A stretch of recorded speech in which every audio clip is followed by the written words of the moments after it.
Buna eğim açıldı. Hı. Bir dakika.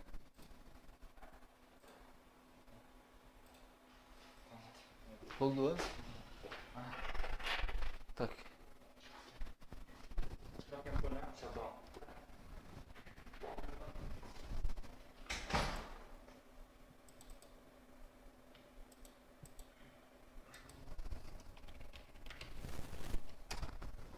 Hazır.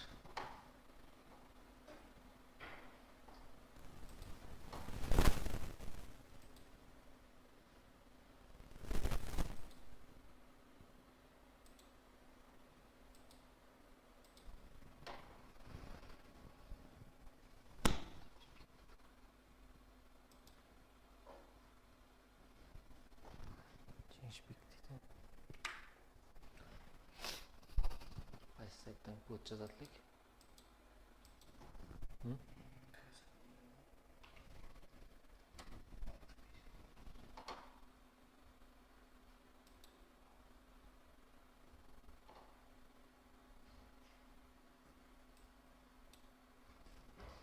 Ne oluyor?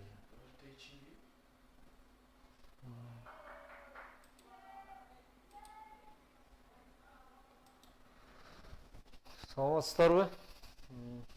Бүгүн сиздер менен string, char ушул темаларды өтөбүз. Эгер мен үнүм угулуп атса, кабар берип койсоңуздар. Сабакты баштайбыз.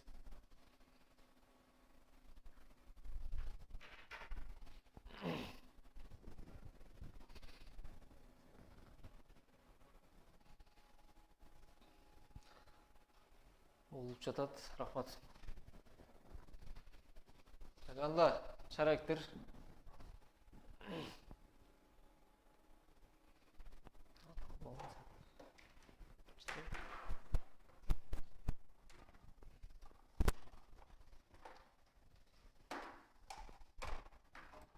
Так, характер.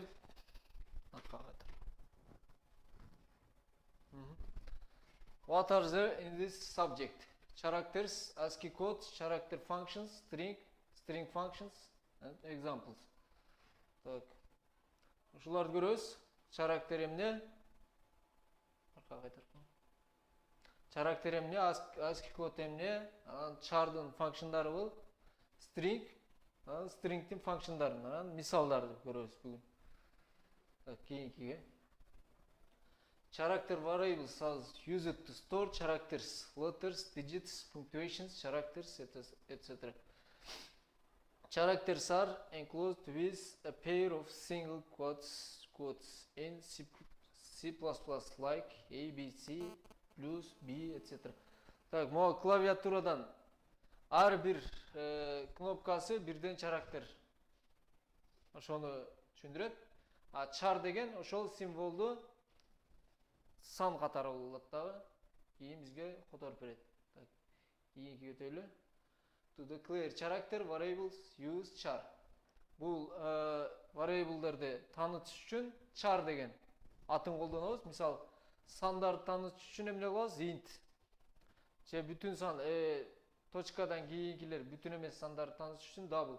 Ошол сыяктуу эле символдорду, ар түрдүү символ. Сан деле болушу мүмкүн, тамга деле болушу мүмкүн, башка символ деле болушу мүмкүн. Суроо белги, бүтүр, enter, space бул баары charга кирип кетет. Char деп таанытабыз, кадимкидей эле. Мисалы, charга бир нерсени бара алсак, анда каша, бир каша ачабыз, бир немелүү. Анан кайсы символго барабар болуш керек. Ошону жазып коебуз, кайра жаап коебуз. Charга бир эле символ батат да, бир charгач. Мисалы, син кадимкидей эле интежерди окугандай эле син C, мисалы char C деп алдык. Бияктан cout C десек, char'ды чыгарып коет. Кийинки өтөйлү. ASCII code. ASCII code эмне? American Standard Code for Information Interchange. ASCII code is used to represent characters with numbers. Так, ASCII code деген ар бир символго сан берип чыккан. Бул символдорду тааныбайт. Бизде компьютер иштегенде 0-1 менен иштейт. 0-1 деген эмне? Бул ондук системага өткөзгөндө бир сан болуп калат ар бирич. Ошондо ар бир башка болуш үчүн баарына башка. Мисалы чоң Ага 65. Анда чоң Бга 66, Сга 67. Мисалы сандарга 48 нөлгө. 1ге 49. Буякта 0 48, 1 49, 9 57 катар менен кетет. Мисалы А 90дон баштап 65ден баштап 90га чейин, кичинекей А 97, 98 катар менен кетет. Мисалы Enter деген 13, Space деген 32, Escape 27, Tab 9, Backspace 8 деп, могу клавиатурадагы бар жок символдорго ASCII код берилип чыккан да, стандартный кабыл алышкан, ошол сандар менен белгиленет. Кийинки өтөйлү. Some ASCII codes, бул жакта мындай көп колдонула турган ASCII коддор турат. Мисалы 0 цифраларды көп колдонобуз, алар 48ден башталат. Тамгаларды дагы көп колдонобуз, алар 65, чоң тамгалар. 65, 66 болуп катар менен кетет. Кичинекей тамгалар 97ден башталат. Анан Enter, Space, азыр айтып өткөндөй булардын ASCII коддору бар. Example, given any character from keyboard output its ASCII code representations дейт. Бул кандай жазылат? Мисалы, бизге бир character берилет экен, ошонун ASCII кодун чыгарып коебуз. Мына жерде char, мисалы char ч деп коелу. Син ч, Cout ч деп койсок, бул символ өзү эле кайра чыгып калат. А бирок бунун ASCII кодун чыгарыш үчүн могу биздики charда, chardын сыртына int деп туруп, ичине charды жазып койсок, integerге которуп берет. Int деп жазайлы сыртына. Int ч деп койсок, шунун ASCII кодун кичине чоңойтуп коелу. Көрүнүп атабы? Эми иштетели. Compile.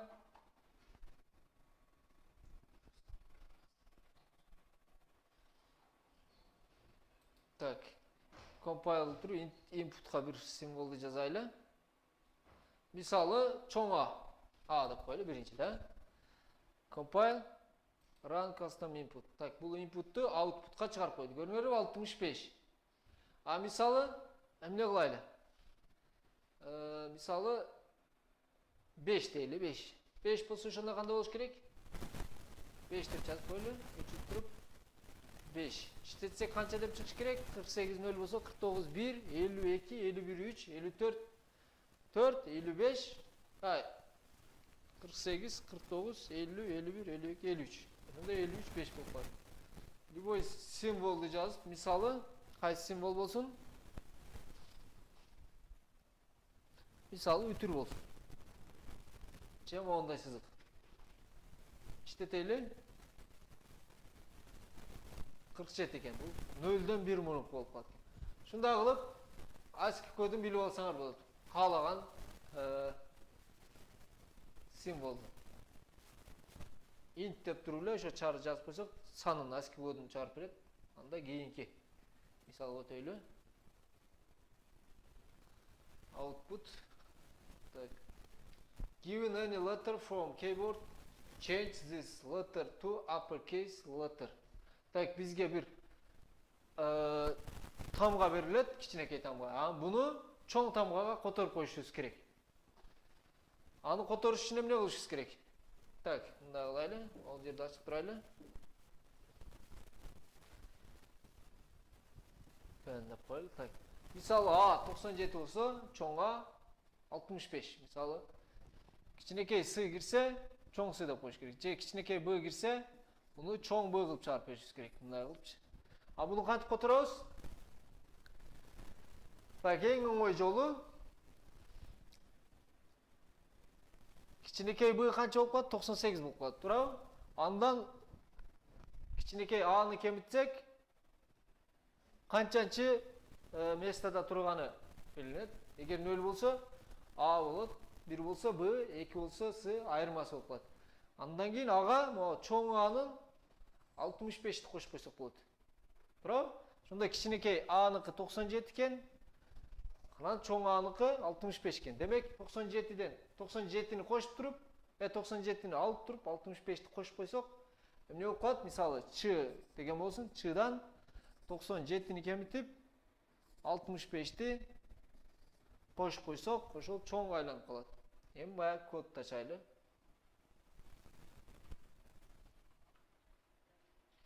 Так, ч окуду. Эмне кылабыз? Минус 97 плюс 65 деп иштетип койсок, кичине чоң айланып калат мына. Мисалы, инпутка кайсыны z киргизели, кичинекей. Z киргизип иштетсек, int деп койлу. ASCII код болуш үчүн кайра чарды чыгарып коюшубуз керек. İşteteyli. 90 деп койду. Бул эмне болуп койду? Бунун ASCII кодун чыгарып койду. ASCII кодун чарга өткөзүш үчүн сыртында чар деп жазып коюшубуз керек. Ошондо 90ду кайра ASCII кодго өткөзөт дагы чоң Z кылып чыгарып койду. Мына кичине Z кирди, чоң Z. Мисалы, кичине B болсун. İştetsek, бияка чоң B айланып калды. Түшүнүктүү болдубу?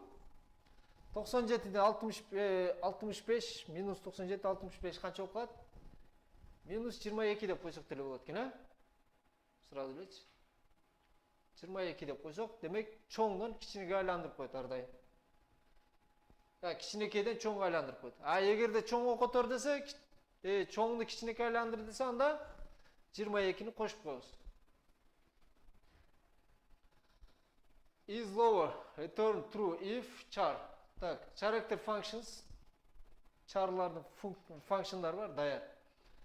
Is lower деген функция эмне болот? Return true if char is lowercase letter, otherwise false.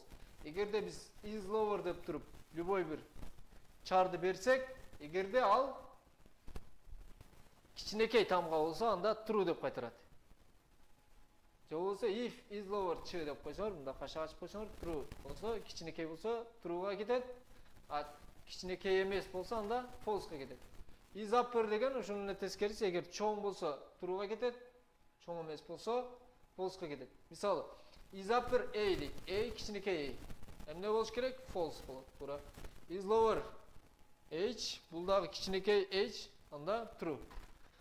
Ушинтип эле, же болсо моунда колдонсок болот, же баягы char деп үстүндө берген символду жөнүнө жазып койсок болот. Кийинки өтөлү. Так. To lower character functions. To lower баягы is деп сураган, ал чоңбу деп мындай суроо белги болуп атат да. Анда бизге true же false деген бир нерсени кайтарып берет. To lower деген эмне? Кичинекейге айландырып кой деген алчы. To lower converts a character to lowercase letter. Так. To lower деген эгерде чоң болсо кичине кылып кой десе, анда to lower деп туруп char деп. Chardын атын жазып койсок, анда кичинекей айландырып коет. To upper десек, кичинекейди чоңго айландырып коет. Мисалы, to upper A десем, онда кылып коет. To lower H десек, мында кылып коет. To upper чоң B деп койсок, кайра эле B-ны бере берет. Себеби өзү чоң. Так, анандагы is digit. Is digit деген бул цифра. Цифра болсо, анда return true. True кайтарат. Цифра болсо. Is alpha, return true if char is alphabetic, otherwise false. Бул is alpha деген чоң тамга, кичине тамга болушу мүмкүн. Ошолордун любой болсо, анда true кайтарат. Тамга, чоң тамга, кичинекей тамга. Так, is all num. Is all num деген alpha all деген number'dын num дегени келген. Эгерде бул же цифра же болсо тамга болсо true кайтарат, экөөнүн башкасы болсо анда false. Экөөнүн башкасы деген эмне? Ар түрдүү үтүр болушу мүмкүн, точка болушу мүмкүн, суроо белги, тырнакчалар, ар түрдүү нерселер болушу мүмкүн тамга менен цифрадан башка. Example, is digit A false. Digit эмес. Is alpha n true. Is alpha h true. Is all num 5 true. Given any letter from keyboard, change this letter to uppercase if it is lowercase. Convert to the lowercase if it is uppercase. Эгерде бизге бир char керет экен, эгерде бул Кичинекей тамга болсо анда чоң тамгага, эгер чоң тамга болсо кичинекейге которуп койгула дейт. Аны кандай кылабыз? If дейбиз. If is lower ch болсо анда ch барабар ch is equal to lower ch. To upper. Эгерде кичинекей болсо чоңго которуп койгула дейт, ch else андай болбосо демек чоң тамга болот, ch барабар to lower кичинекейге айландырып кой дейт. Сяут чны чыгарып коебуз.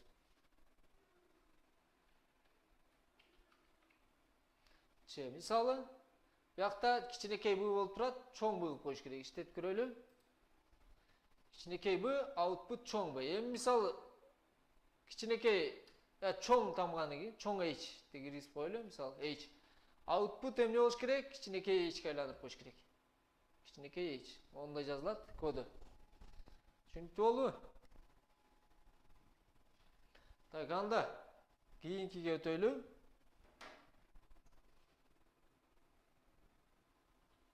Конвертту, бул мисал кетти. Hidden character, input character without showing itself, the output getcha. Так. Hidden character. Мисалы, паспорттордо колдонулган, же башка жерде колдонулган. Биз character жазабыз, сразу жок болуп кете берет. Аны getch деп окуп алабыз. Ч барабар getch. Getchar, sin ордуна getch. Getchти колдонобуз. String is, так, анда кийинки chарлар бүттү. String өтөбүз. Char деген бир эле символ болот да ар бири. String is an array of characters. It can written with double quotes. Так, string деген эмне экен? Chardын array. Бул stringдин узундугу ар түрдүү болушу мүмкүн да. Charда бир эле символ болот, string бир сөз болот. Же болсо бир сүйлөм болушу мүмкүн. String болот бул. Так, stringде эмне кылат? Charда мындай бир тырнакча менен белгилесек, stringде эки тырнакча менен белгилейбиз. Барабарлайбыз. To use string variable include stringти колдонобуз. Анан кийин буну аташ үчүн string деп колдонобуз. Int деген ордуна string деп жазып коебуз. Мисалы getLine sin s деген бул getLine деген бир лайнды окуйт, анан sin деген бир сөздү окуйт. Эгерде бир лайнды окуңар келсе, анда getLine'ды колдоносуңар. Бир сөздү окуңар келсе, анда жөн эле sin деп жазып койсуңар. String operations adding string. Так, stringтерди бири-бирине кошсок болот. Кантип кошсок болот? Мисалы s is equal to hello, s1 is equal to students, ch is equal to бош экен. Так, s is equal to s плюс ch. Анда s hello калат да, ch бир боштук экен. Hello бир боштук болот. s1 is equal to s1 plus 1. Анда hello боштук, анан students деп калды. Жөн эле эки стрингти бири-бирине кошуп койсоңор, жана мисалы 1 плюс 2 десең, анда 12 кылып коет да. Баягы ичиндеги сандарын кошуп коет, экөөнү жөн эле жан-жанга коюп коет. Стрингтерди салыштырсаңар болот. Compare string. Мисалы s1 барабар a, s2 барабар b. Compare s2 is bigger than s1 дейт. True болобу же false болобу? s2 s1ден a b'дан чоң. A канча дедик эле? 65 дегенбиз. B демек 66 болуп кетет. Демек A'дан B чоң болот. Так, S1 AB, S2 A. Анда салыштырганда A деген 65, биринчи тамгалары барабар. Экинчи тамгасы B чоң болгон үчүн S1 S2ден чоң. Мисалы, S1 барабар чоң A, S2 кичинекей A. Так, демек чоң А канчадан башталат эле? 95ден башталат. 97ден башталат. Кичинекей А 65ден. Демек 65 чоң 95. 95 чоң демек. Жок, чоң А 65ден, кичинекей А 97ден башталат. Demek kichineke A çoğ. Ekinci S2 çoğ. S1 barar A, S2 barar A. Tak. S1'de 3A varken S2'de 2A varken birinci A'lar cancel болады, ikinci A'lar cancel болады, üçüncü A bunu kaçça bu da eş nesi жоқ болған үшін bu da bir nesi var. Demek S1 S2'den çoğ болып қалады.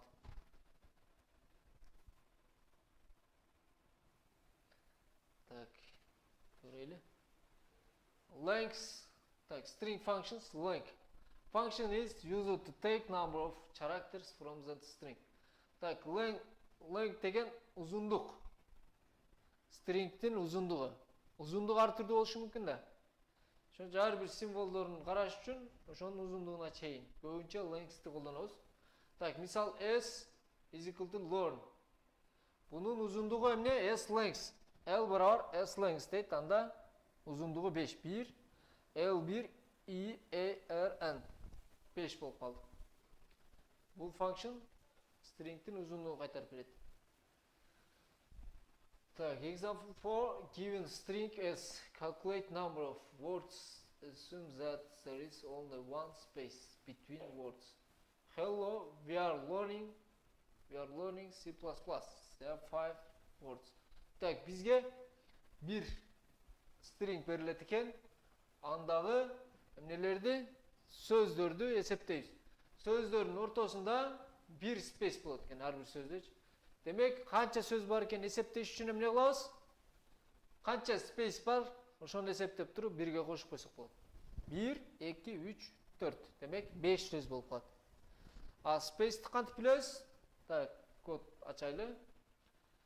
Могул жерде string деп коелу. String st деп коелу, атындагы башкача коелу. String. Так, get line кылабыз. Себеби сыйын кылсак бир эле сөздү окуп коет. Анда биз бир сүйлөмдү окуй албай калабыз. Get line sin st. Так. Эми бул st'ин ичиндеги канча space, боштук бар, ошону эсептейбиз. For i барабар 0дөн i st.length. Length деген узундук дедик. Демек, эң нөлүнчү символунан n-ci simvoluna чейин. Бул деле array катары кете берет. Array'ди кантип карасак, муну да ошентип карайбыз. If sti барабар боштук болсо, мындай кылып туруп боштук коебуз. Анда counter plus.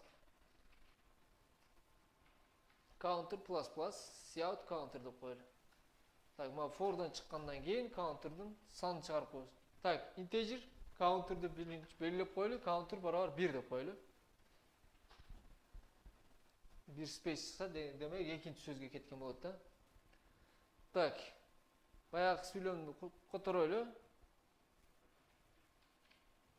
Так, бияктан эле жөн эле жазып кой болсо. Hello, we are learning C++.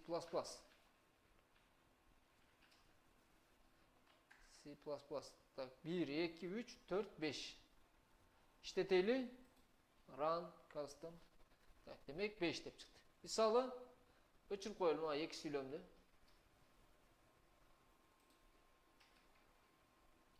Эки сүйлөмдү өчүрсөк, демек канча деш керек? 3 деш керек. Output 3. Түшүнүктүү болду? String'ти 0-сүнөн баштап туруп, length башынан баштап аягына чейин ар бирин текшерип чыгабыз. Символдорду. Ошол символдордун арасынан канчабы боштукка барабар, space'ке барабар. Demek boşluk деген iki sözün ortası. Деген. Boşluk bolsa counter plus деп koyuyoruz.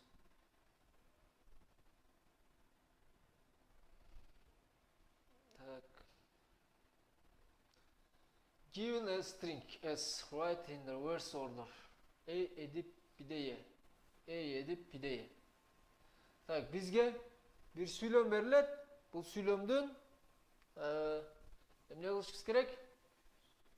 Reverse ар бир сөздөрүн эң акыркы сөзүн биринчиге, андан кийинкисин экинчиге, андан кийинкисин үчүнчүгө кылып, тескеринче кылып чыгарып берип коюшубуз керек.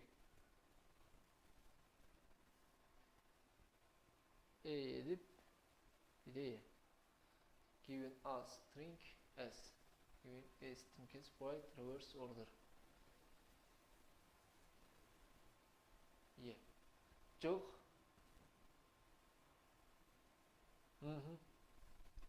Ар бир эң аягынан башына карат. Жөн эле символ, жөн эле чыгарып коет экенбиз. Эдип, биде е. Тескеринчесин кылып коет экенбиз. Анда кандай кылабыз? Жөн эле string окуйбуз. For кайсыдан баштайбыз? И барабар st length. S'тен окудук. Length. -1. Себеби биздики array'de 0'dan баштап туруп, узундугу 5 болсо 0, 1, 2, 3, 4 кече барат. Ошон үчүн length -1 чоң же барабар 0'дан i -1. 4'тен баштайт 3, 2, 1. Shout st деп туруп мындай каш ачып туруп i деп койсок фигурун беркинде каша. Анда ошончончу символду чыгарып коет. Баягы бир сүйлөм ичинен ошончо. Эгерде буну жазбай койсок, ошол сүйлөмдүн баарын чыгарып коет да. Так, мисалы hello we are дегенди иштетип көрөйлү. Эмне деп чыгарыш керек? Жүрөйлү. Биякты кичине көтөрөйлү.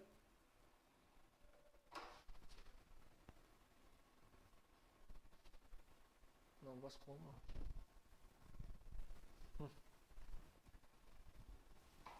Так, иштетели. Include эмне үчүн ката берип койду? Include string деген жок болгон үчүн. String деген length.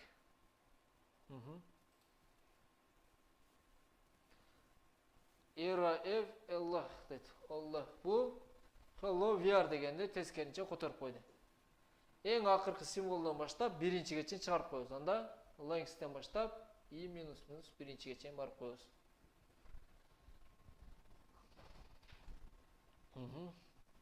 Given a string has write program that changes all upper case letter to lower case, all lower case letter to upper case. This is toggle case. Так, бизге эми баягы чарда бир эле символ берилсе, аны которуп кое турган болсок, эми бул бүт сүйлөмдүн ичиндеги бар жок сөздөрдү которуп коебуз. Анда кандай кылабыз? Ар бир символун карап чыгабыз, ар бирин кантип карап чыгабыз? 0'дан баштайбыз. I is equal to 0'дан. Кааласаң аягынан деле баштап койсоң болот, айырмасы жок. Кичинекей size десек деле болот. Size деген деле length'ке барабар, экөө бирдей эле. Size деген size. Так, эми текшерип коебуз. If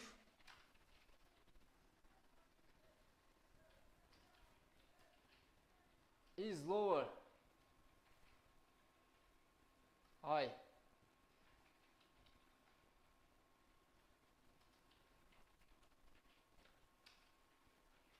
эгерде st i-нчы кичинекей болсо, анда st i-нчы барабар to lower st i.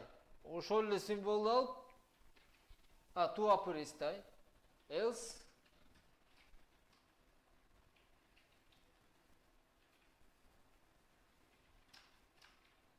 так, эгерде кичинекей болсо, анда чоңго которуп кой, болбосо to lower st i деп коюп чыгарып коебуз. Так, иштетели. Hello we are. Мисалы hello дегенде бир эле чоң, мисалы o-ну чоң кылып коелу. Дагы r-ди чоң кылып коелу. Иштетели. Hello дегенде h менен o чоң болуп турат, анан r деген чоң болуп турат. А буякта outputта h менен o кичинекей, r үчөө кичинекей, калгандары чоң. Демек, кантип которобуз? Эгерде lower болсо upperге которуп коебуз, андай болбосо lowerге которуп коебуз. Түшүнүктүү болдубу?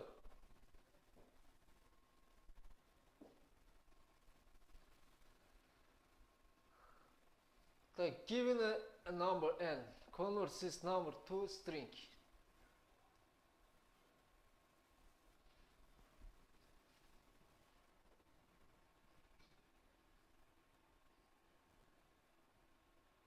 Convert this number to string. Reverse кылып которуп койгула деп тура.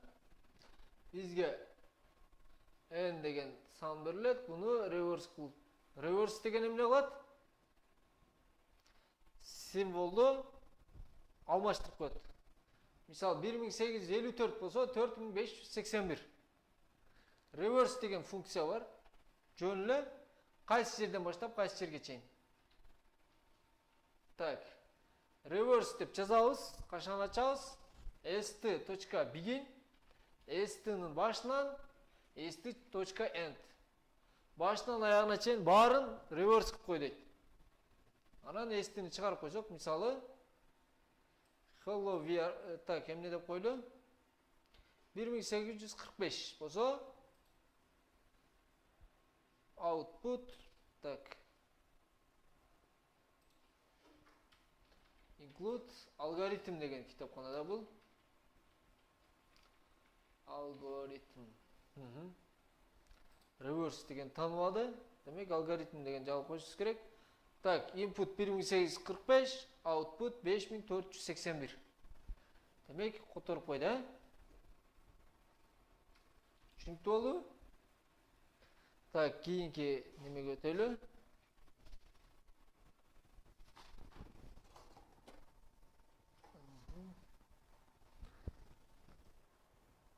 Discard.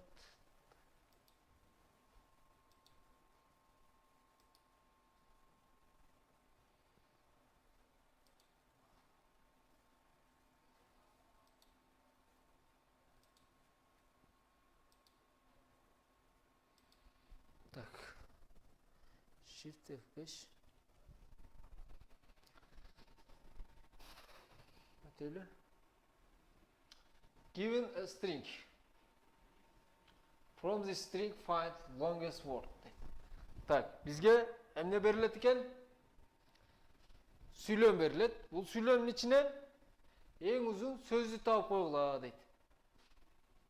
Түшүнүктүү болдубу? Демек, ар бир эмнени издейбиз? Ар бир боштуктун аралыгын издейбиз. Узундугу. Биринчи боштук менен экинчи боштук. Экинчи менен үчүнчү, төртүнчү менен үчүнчү менен төртүнчү, төртүнчү менен бешинчи, алтынчы менен жетинчи, ошентип ар бир.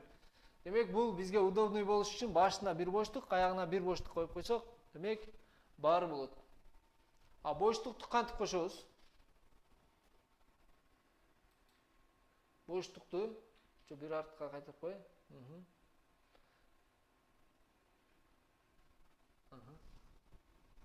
Так. Бизге стрингти окудук. Эми боштук кошуп коебуз. Башына бир, аягына бир. St барабар боштук плюс st плюс дагы бир боштук коюп коебуз. Демек, башына бир боштук, анан st, анан кийин аягына боштук. Демек, башына аягына эки жагына боштук деп койду. Так. Эми эмне кылабыз? Length дегенди алайлы. И плюс. If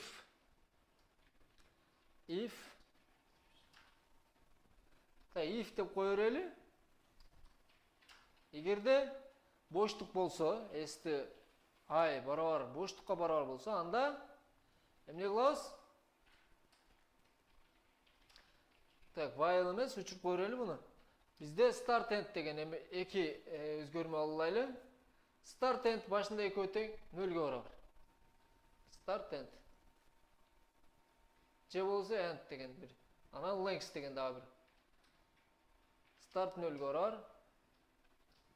0-га барабар, length дагы 0-га барабар. Узундук, эң максимум узундукту сактап алайлы эми. Length. Болду, да? Так.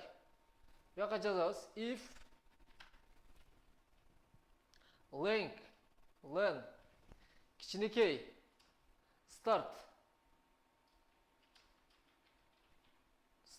минус end, же болсо I минус start деп кой. Азыр айынчыга келдик да. Туурабы? Endтин кереги жок экен. Ар бир сөздүн башталышы. Түшүнөрбү? Эгерде I минус start, азыр ийинчиге келип токтодук. Start кайсы жерден баштады азыркы сөз? Демек, ошодон start кемитсек, ошол сөздүн узундугу чыгат. Анда len барабар len is equal to I минус start Анан ошол сөз кайсы жерден баштады, ошону сактап алайлы. Индекс барабар i деп коелу. Int барабар i деп коелу. Жогору жакка and ордуна int'ти кошуп коебуз мына жерге. And деген кереги жок экен. Жөн эле int деп кошуп коелу. Индекс. Индексти сактап алат да. Эң узун сөздүн баштапкы индексин сактап алат. Анан кийин баягы салыштырып бүткөндөн кийин start уже экинчи сөздүн башталышы болуп калат да. Кийинки сөз чыккыча чейин. Эми for кылабыз. I барабар индекстен баштайбыз. I кайсыга чейин? Индекс плюс length'ке чейин. Len. I плюс плюс cout sti. Так.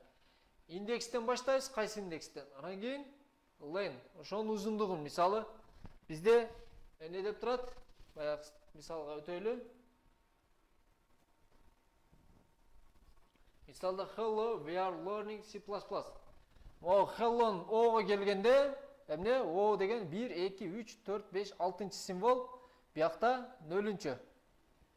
0-дөн 6-ны кемитсе 6 болуп калат. Space менен кошуп. Анан бияка келет, кайра 3 болуп калат. Салыштырат, 6 кайда кала берет. Бул 4 болот, салыштырат, 6 бойдон кала берет. А бул жака келгенде 1, 2, 3, 4, 5, 6, 7, 8, 9. 9 болот дагы бунун индексин, стартын сактап алат. L дегендичи. L'ден баштап туруп, бул 9 узунлуктан чыгарып кой десе, анда learning деп туруп чыгарып койт. Кана иштетип көрөлүчү. Hello. Могу кудулушун көчүрөлү. А мейли. Биякта сөз эмне экен? Биякта hello. Hello, we are learning C++. Так, иштетели. C++ ... дейт. Так, эмне себептен?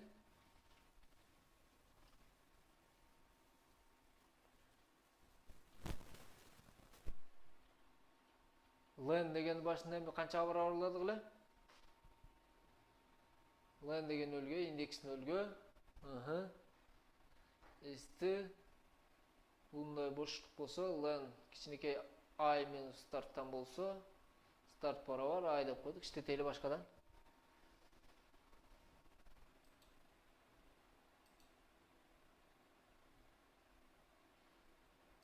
C++.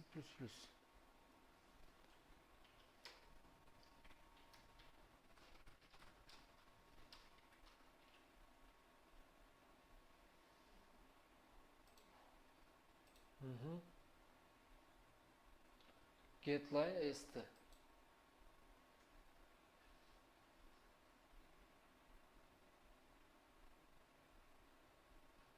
Эгерде st I боштукка барабар болсо, анда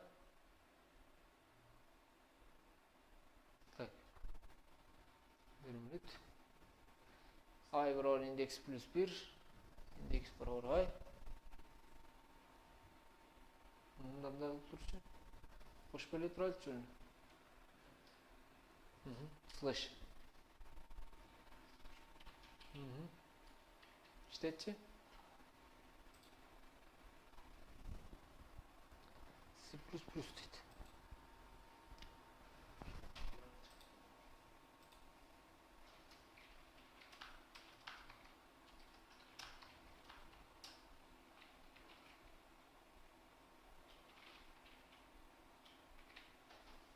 Так, uzunluğunu çıkaraylı.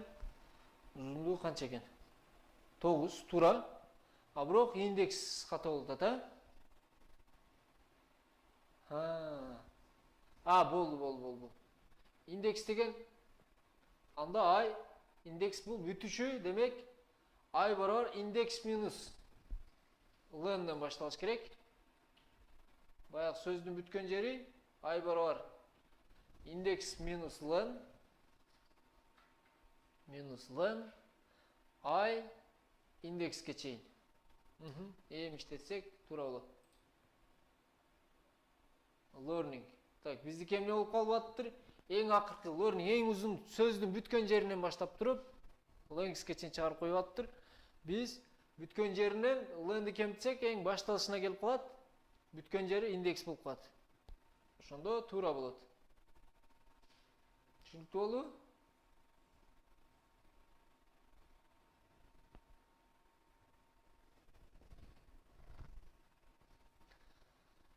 Given a string s, from this string find longest word.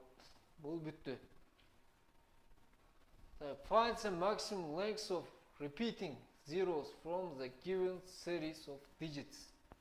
Так, бул жакта string берилет. Stringде эң узун нөлдөр мындай катар кеткен нөлдөрдүн саны канча? Ошону таап беришибиз керек. Так, анда аягына бир кайра боштуктарды кошуп койрайлы. Башына bir boşluk, ayağına boşluk koşuyoruz.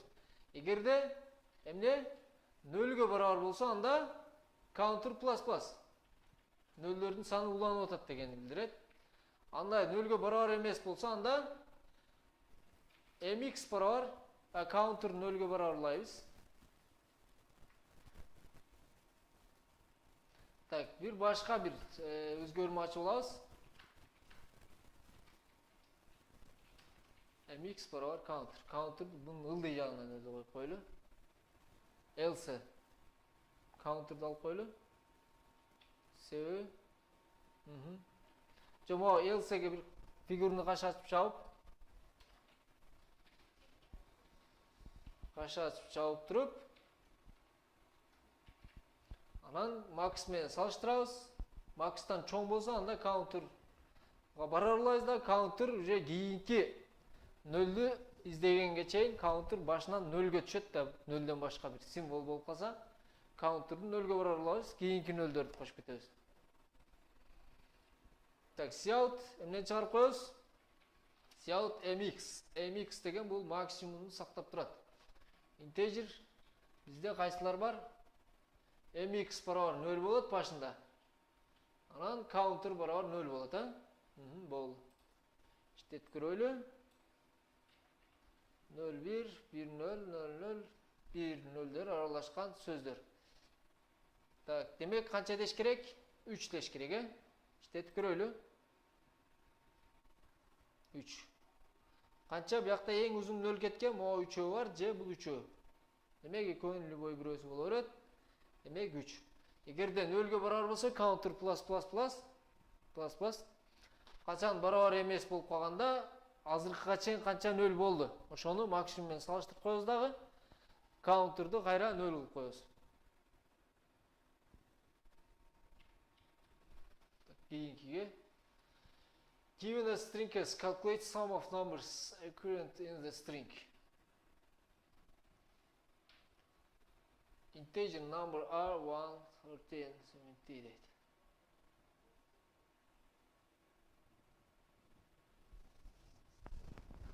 Tabi bizde string veriletken, string'in içinde sanдар veriletken. Bu sandardın summalarını çıkara turgan bir funksiya жазгыла deydi. Çoğusa bir programa жазгыла.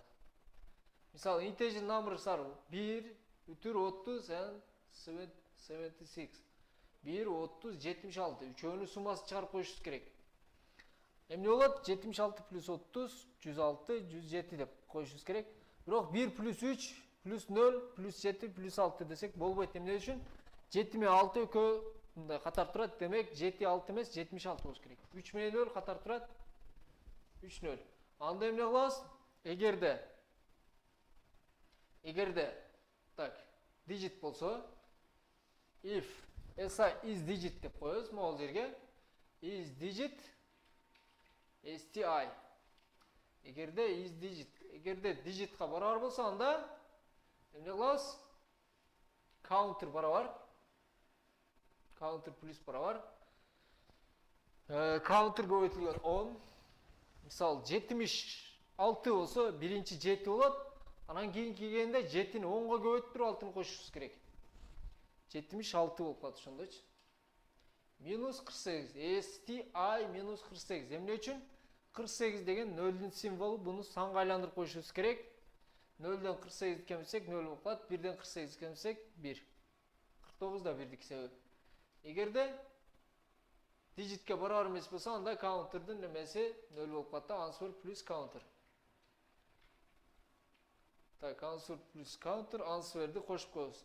Эгерде digitке барабар эмес болуп калса, анда шулга чейинки digиттин суммасын кошуп коюшубуз керек. Answer барабар 0, counter. Так, эми биякта бир немени иштетели. Integer numbers are 15 plus 5 plus misal 37 деп кой. Мейли. 37 болсо анда канча деш керек? 57 деп коюш керек, иштетип көрөлү. 57. Мисал чоңураак сан болсун. 150. Мейли. 100. İşteteyli 1455 plus 5 plus 37 anda 1497. Demek her bir sandı bölüp alabız. Misal 30 degen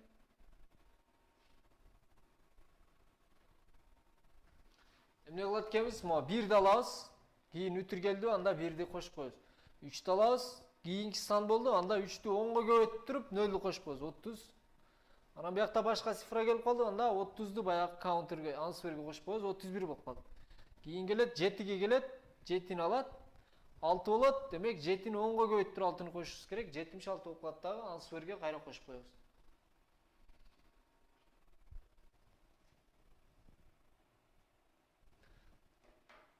Так. Find деген функция бар. Find деген s1.find s2. Find the first position of s2 and s1. s1.s2 десек, s1'дегини s1'ден s2'ni издеп баштайт ичинен.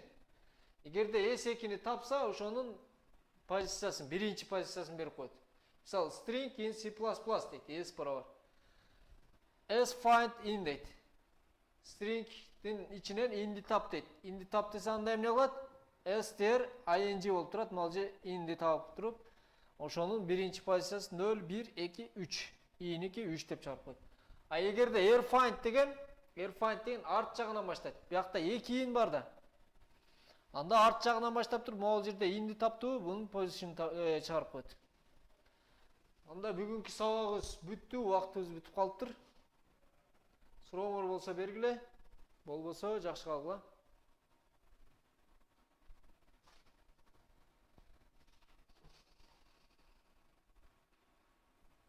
Карачы. Суроо жок болсо саламатта калгыла.